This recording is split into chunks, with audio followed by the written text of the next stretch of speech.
গতকালকে আমি একটি ডিভিশন ম্যাচ খেলার জন্য ম্যাচ মেকিং শুরু করি। তো আমার ম্যাচ মেকিং হয়ে যায় এই প্লেয়ারটির সাথে। প্লেয়ারটি রাইট উইং বাদে আর সবগুলো পজিশনের প্লেয়ারই ছিল ভালো, মানে আমার থেকেও ভালো। তো কিছুদিন ধরে আমার বাতিস্তুতা রান মেক করছিল না, তাই আমি বাতিস্তুতাকে উঠিয়ে এল হাজি ডৌফকে নামাই এই ম্যাচে। কারণ ডিভিশন ম্যাচগুলোতে এল হাজি ডৌফ একদম মারাত্মক লেভেলের পারফরমেন্স করতেছে, মানে তার স্টেটস রেটিংয়ের সাথে তার পারফরমেন্সের কোনো মিলই পাওয়া যাচ্ছে না। আমি দুইটা সেন্টার ফরওয়ার্ড ইউজ করি, তাই শিবশেঙ্কো এবং ডৌফকে একসাথে খেলাই। দুজনেই হচ্ছে অ্যাডভান্স স্ট্রাইকার। তো দুজনেই যদি রান মেক করে তাহলে অপোনেন্ট একটু চাপে পড়ে যাবে। তো আমাদের ম্যাচটি স্টার্ট হয়ে যায় এবং আমি শুরুতেই গোল খেতে যাচ্ছিলাম একটুর জন্য, কিন্তু আমার কিমিচ এসে দারুণ একটি ক্লিয়ার করে। কারণ আমি কিমিচকে রাইট ব্যাকে খেলাচ্ছি, কারণ আমার প্রপার কোনো রাইট ব্যাক নাই। তো কিমিচ আবারও একটি পাস দিয়েছে ম্যাকেলিস্টার কাছে, এবং ম্যাকেলিস্টার এখানে ডৌফের কাছে। দেখেন ডৌফ কীভাবে বাইর হয়ে যাচ্ছে, একদম ইনসেইন লেভেলের, একদম এতর মতো। কিন্তু ফিনিশিংটা এখানে ভালোভাবে হয় নাই। মূলত এই কারণে আমি ডৌফকে ডিভিশন ম্যাচগুলোতে নামাই, কারণ সে ডিফেন্ডারগুলোকে ধাক্কায় ধুক্কায় বাইর হয়ে যায়। তো অপোনেন্ট একটু এখানে বোকামি করছে, অপোনেন্ট আমাকে শুধু শুধু এখানে আমার প্লেয়ারকে ফাউল করে বসে। তো আমি এখানে মেসিকিতে একটি পেনাল্টি শুট আউট পেয়ে যাই। তো আমি পেনাল্টিটা এখানে সোজা মেরে দিচ্ছি, কারণ সে একদিকে জাম্প করবে আমি জানতাম। পেনাল্টি পাওয়ার পর আমি 1-0-তে এগিয়ে যাই।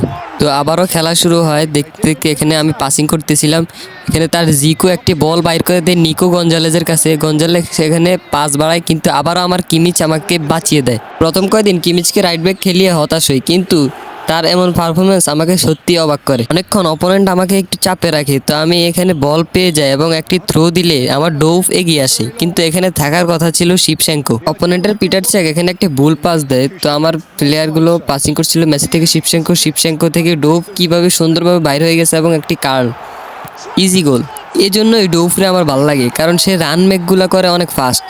তো আমরা এখানে 2-0-তে এগিয়ে যাই। তো আবারও খেলা শুরু হয়ে যায় এবং অপোনেন্ট আবারও একটি ভুল পাস দেয় আমার রাইকার্ড থেকে জেরার্ড, জেরার্ড থেকে আবারও রাইকার্ড এবং আবারও জেরার্ড এখানে বল পায়, ব্যাক পাস দিয়ে শিবশেঙ্কো। এখানে এই গোলটা দেখেন, জাস্ট ডৌফ কীভাবে বাইর হয়ে গেছে, ওর পজিশনিং সেন্স সত্যি আপনাকে মুগ্ধ করবে। ফিনিশিংটাও ছিল জাস্ট টপ নচ। ওর ফিনিশিং কিন্তু 90 থেকে 91-এর মধ্যে, এর বেশি কিন্তু না। তারপরেও সে পিটার চেকের হাতগুলাকে মানবতার হাত বানিয়ে দিয়েছে।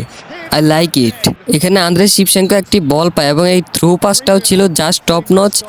আর এর ফিনিশিংটা দেখেন, পিটার চেকের 2 পায়ের মাঝখান দিয়ে বলটি জালে জড়ায়, মানে মনে হচ্ছে আমি কোনো পেইড এতকে নিয়ে খেলতেছি। আমাদের মতো ফ্রি টু প্লেয়ার জন্য এই ডৌফ হচ্ছে সামুয়েল এতো। আবার আমার শিবশেঙ্কো থেকে ডৌফ এখানে একটু নিচে নেমে আসছে। ডৌফ প্রথমে পজিশনে ছিল, তো আবার নিচে নেমে আসলো কেন আমি বুঝলাম না। এতক্ষণ আমাকে মুগ্ধ করে আবার আমাকে হতাশ করতেছে। তো যাই হোক, কোনো ব্যাপার না, সেই ম্যাচে হ্যাটট্রিক করে বসে এবং আমরা ফার্স্ট হাফে 4-0-তে এগিয়ে যাই। তো যথারীতি আমাদের সেকেন্ড হাফের ম্যাচ শুরু হয়ে যায় এবং আমি নর্মালি খেলতেছিলাম। সেকেন্ড হাফে আমাদের মূল লক্ষ্য ছিল শুধু ডিফেন্স করা নিয়ে, আর দেখবো ডৌফ কিভাবে বের হয়ে যায়। এখানে খুব সুন্দর একটি সুযোগ পাই, কিন্তু অপোনেন্ট ভুল পাস দেয়। আমি ডৌফকে পাস দেওয়ার জন্য চেষ্টা করেছিলাম। আপনারা হয়তো লক্ষ্য করেছেন ডৌফ এখানে খুব সুন্দর একটি পজিশনে ছিল, কিন্তু আমি পাসটি শিবশেঙ্কোর কাছে দিয়ে দিই। অপোনেন্টের জেরার্ড এখানে একটি বল থ্রো মারে, কিন্তু আমার বুফনের বুদ্ধিমত্তার জন্য আমি এখানে গোল থেকে বেঁচে যাই। সেকেন্ড হাফে আমার নেটওয়ার্ক ইস্যুর কারণে আমার প্লেয়ারগুলো কি অনেক ভারী হয়ে যাচ্ছিল, আমি ঠিকঠাক মতো পাস দিতে পারছিলাম না এবং অপোনেন্ট আমাকে খুবই চাপে রেখেছিল।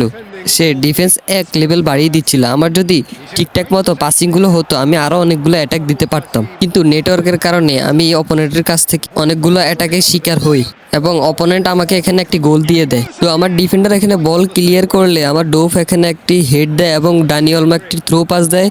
আমার ডৌফ বাইর হয়ে যাচ্ছে, কিন্তু তার সাপোর্টে কেউ নেই। তো আমি এখানে একটি পাস দেই, কিন্তু কিছুই হয় না। ডৌফ আপনার গোল না করতে পারলেও তার রান মেকিংগুলো আপনাকে খুব মুগ্ধ করবে। অপোনেন্টের স্কোয়াডে ভালো ভালো ডিফেন্ডার, তো আমার ডৌফ এখানে তাদের বিপক্ষে হ্যাটট্রিক করে বসে, যেটা ছিল প্রশংসনীয়।